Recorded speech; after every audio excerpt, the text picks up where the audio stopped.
I was 16 before I ever saw a mountain. My father's rapidly expanding bee business had occupied all my holidays, and I'd learned to do a full-sized job before I entered my teens. But in the winter of 1935, I'd saved a little money, and I was allowed to join a school skiing party to one of the larger New Zealand volcanoes.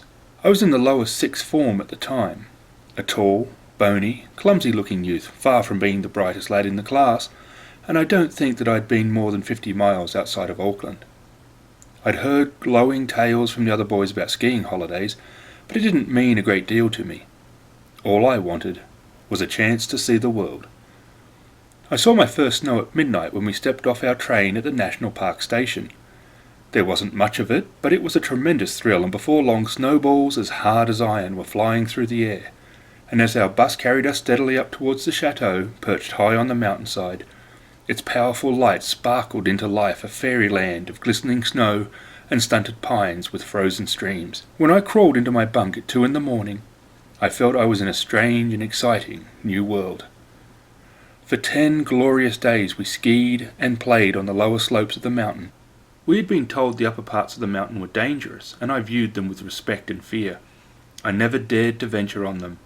I returned home in a glow of fiery enthusiasm for the sun and the cold and the snow, especially the snow. But I didn't see a great deal of the snow in the next few years. It took 2 years of university life to convince my parents that I was unsuited to an academic career. I don't think I was particularly dull, but I was certainly lazy and couldn't work up much interest in a lecture on solid geometry, so I joined my father's business and became a full-time beekeeper. It was a good life. A life of open air and sun and hard physical work. And in its way, it was a life of uncertainty and adventure, a constant fight against the vagaries of the weather and a mad rush when all our 1,600 hives decided to swarm at once. We never knew what our crop would be until the last pound of honey had been taken off the hives. But all through the exciting months of the honey flow, the dream of a bumper crop would drive us on through long, hard hours of labour. I think we were incurable optimists. And during the winter I often tramped around our lovely bush-clad hills and learned a little about self-reliance and felt the first faint stirrings of interest in the unknown.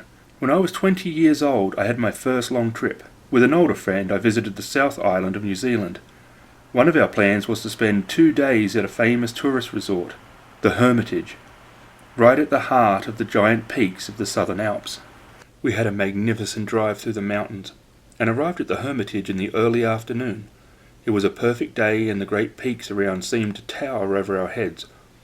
I looked on them with a growing feeling of excitement, the great rock walls, the hanging glaciers, and the avalanche-strewn slopes, and then, strangely stirred by it all, I felt restless for action and decided to go for a walk. The nearest snow I could see was high up in a gully in the Sealy Range behind the hotel. I set off towards it. For a long time I climbed upwards, stumbling over the loose rocks in my light shoes. I soon realized it was much farther than I had judged, but for some reason I kept going, and at last I reached it, a tattered remnant of old avalanche snow spanning a mountain torrent. In an excess of enthusiasm, I kicked steps up and down it, and then, with an astonishing sense of achievement, I climbed back down the long slopes to the Hermitage. As I sat in the lounge that evening, I felt restless and excited. And then the hum of voices suddenly hushed, and I looked up to see 2 young men coming into the room. They were fit and tanned. They had an unmistakable air of competence about them. I could hear a whisper going around the room. They'd just climbed Mount Cook. And soon they were the centre of an admiring group. And as I hovered a little forlornly on the outside, I heard one of them say, "I was pretty tired when we got to the ice cap, but Harry was like a tiger and almost dragged me to the top." It wasn't until some years later that I found out that they were Stevenson and Dick, a famous climbing partnership, and they just completed the first grand traverse of Mount Cook from north to south. I retreated to a corner of the lounge filled with a sense of futility at the dull, mundane nature of my own existence. Those chaps, now, were really getting a bit of excitement out of life. I decided there and then to take up mountaineering, and tomorrow I'd climb something. High Adventure is by Sir Edmund Hillary, and it's his tale of climbing Everest. Mountain climbing seems to be a particularly crazy thing to do, and it's not something that I'm massively interested in. What I was interested in, however, when I bought this book, was 2 things. One, Eastern Press produces some amazingly cool books. I love fine books. There are some books that are fine to just be paperbacks that you read and maybe not discard, but you don't keep in the same way. Books from Folio and Eastern are just beautiful, and they usually choose only exceptionally cool books.